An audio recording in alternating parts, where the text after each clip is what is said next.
Okay, we're tracking a female leopard this morning. We think it's the Ximungwe female. She's done a big loop to the southern end of her territory, and we think now she's heading back towards her cub.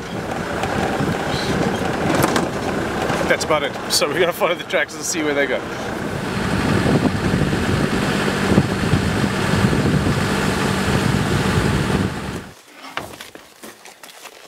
We're on fairly sandy roads at the moment, so the tracks are fairly easy to follow.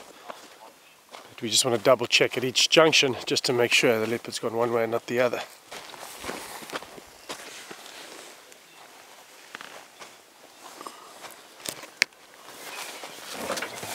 Taylor Brown come in and go, please.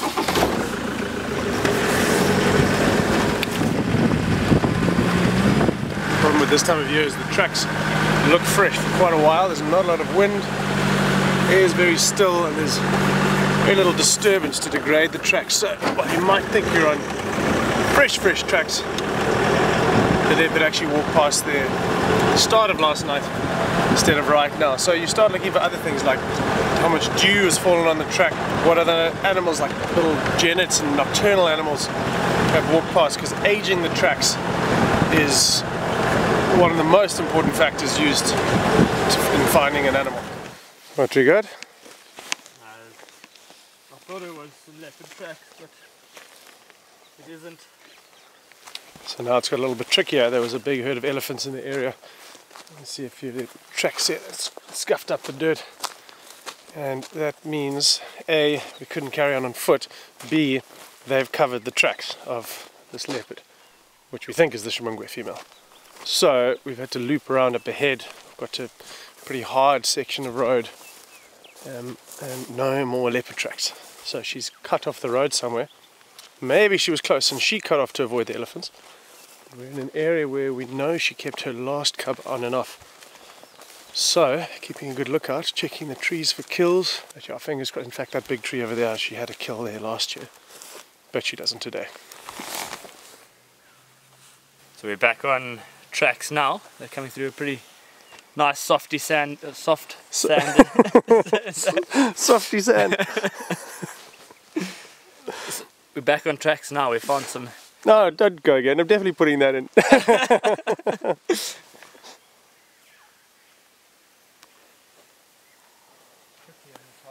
As we've lost the tracks again, they've come through a very hard section. That's a golden-tailed woodpecker calling in the background. That wah! And that's seen by many of the local people as a bad omen if it calls. So maybe we're not going to find this leopard this morning. But yeah, the substrate here is very hard. Leopards tread very lightly, and this is definitely beyond mine and Sean's skill level, this particular section. So we're going to carry on in the general direction this leopard was heading. If it is the Ximungwe female, and based on where the tracks have been walking, it's certainly looking that way.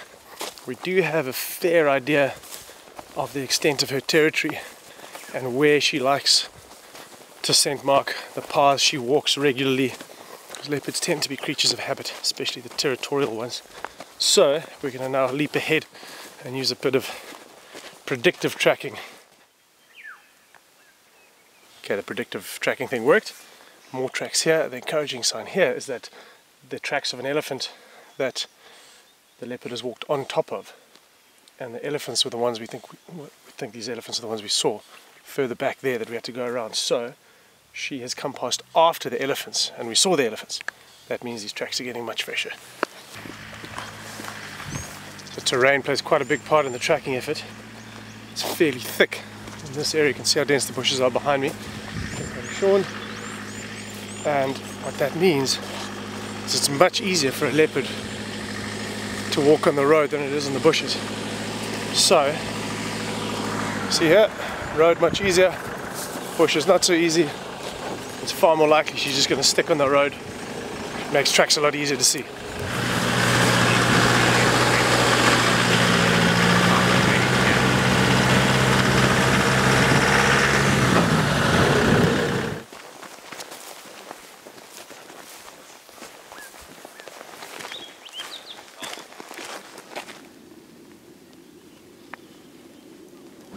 Try and use all the clues when tracking. We've just passed a brown ivory tree. just past a brown ivory tree that had some monkeys sitting on it, and if those monkeys had seen her, they would have kicked up a fuss. We would have heard them chattering, because we have been on foot a lot in the last half hour or so, and the wind is nice and still. Yeah, she's gone this way. It is nice and still, so we would have heard them. We didn't. Either our hearing was poor, or she went past a little earlier than we thought. So I suspect the latter, and we're probably about, I don't know, an hour behind. Tracks are looking good though.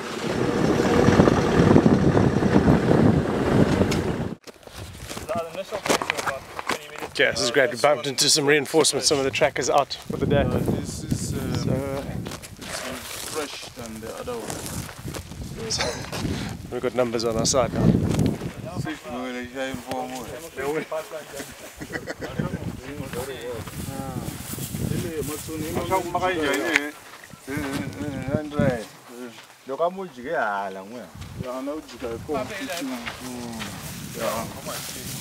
So what do you think?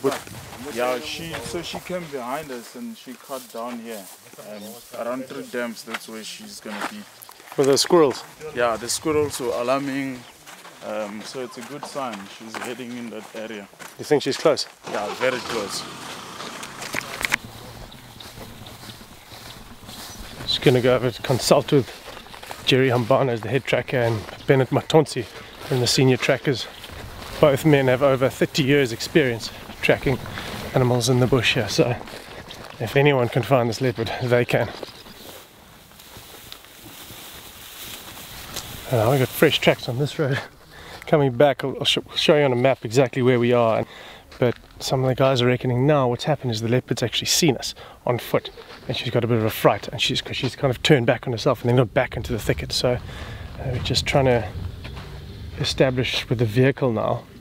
We haven't glimpsed her, but quite possibly she's just lying in the grass here, hiding close by. But they all reckon she's right here. Just walk close by just to see her.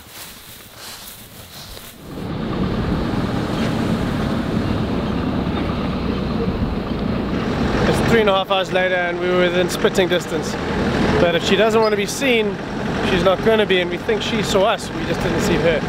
Now she does have a cub to feed, so that we don't want to put any undue pressure on her.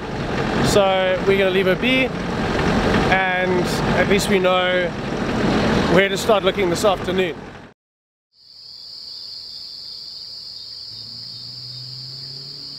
This evening we were with the Tsalala female, just on the banks of the Sand River here, pretty close to camp.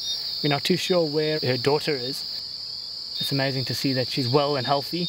We haven't seen her for quite some time. There's been a lot of pressure from other lions in and around her normal home range. The Nkahuma pride's been around, the Nsevu pride have been pushing further north, so it's put a lot of pressure on her. I'm sure she'll get up and carry on moving. She's probably going to go looking for her daughter at some point this evening. She's got a very full belly, so not too sure if that is her having had a big meal recently, or potentially she is pregnant. Let's hope that the latter is the case. We know that she has been mating with the Birmingham male as well as the Ottawa male in the past.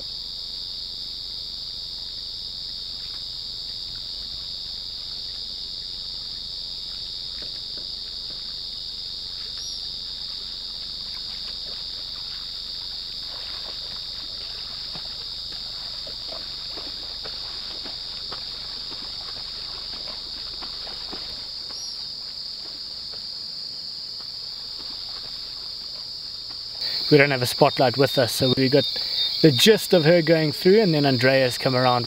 So we saw the last little bit of her crossing through. But we're going to leave Andrea with her now and slowly head back to camp.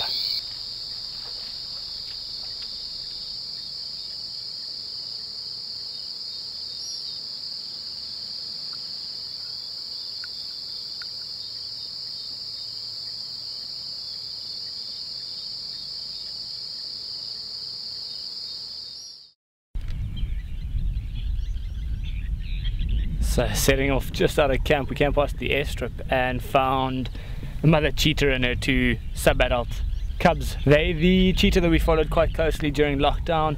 She's been incredibly successful to raise them to the age they are at now. They're about 1.5 years. still very much dependent on their mother. They're going to be able to get involved and help out with hunts,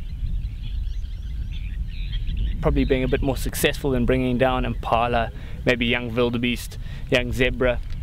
Being cool this morning, it's very likely they'll move around a lot. They're looking relatively hungry. So the cheetah are now heading down to a water hole.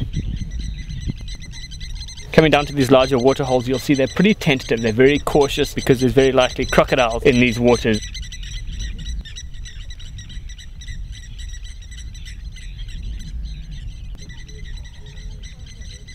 And so you can see the two youngsters have come straight down and having a drink in these reeds, but the mother's very cautious. She doesn't know where to drink or if it's right. She's just slowly walking around, hoping to find a good spot.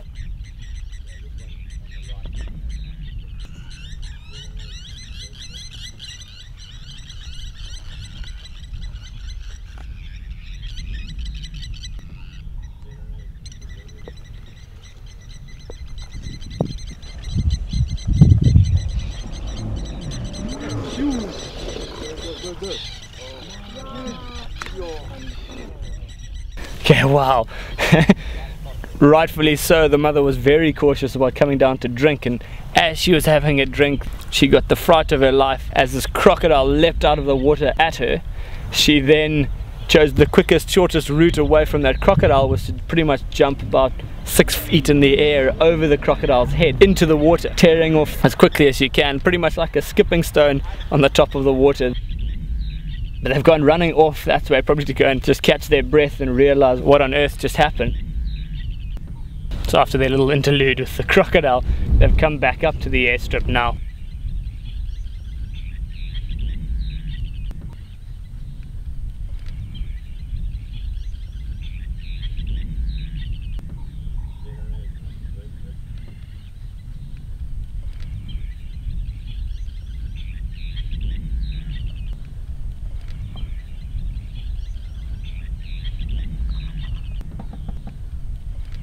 The impala have seen them, so they've lost that element of surprise, and now it's just a bit of a patience game. And you can see the impala end up starting to relax a little bit because they can see the body language and the posture of the cheetah, which is an unthreatening posture. They're just lying down, the female's grooming herself, trying to get rid of all of the mud and weed and water from the water hole that she just jumped into. But with the impala alarming, they know they've lost that element of surprise. You've got a wildebeest just behind me here also giving off the alarm. Because of these alarms, we've had a hyena come trotting in just to investigate.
The hyena is also looking around, can probably smell the female having jumped into the water.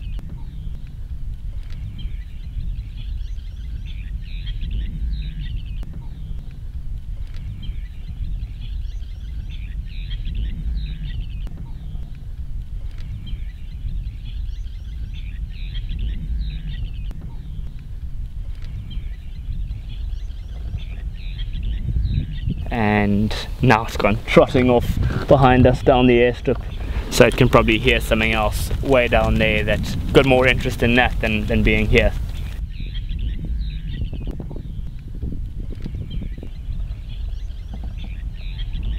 Now they've moved off through some of the clearings. It's been an incredible morning with them. Let's leave them here and hope that they're successful if they do try and hunt today. It's perfect weather, cloudy, windy, so the conditions are in their favor. But let's get back to camp and have a look at the footage.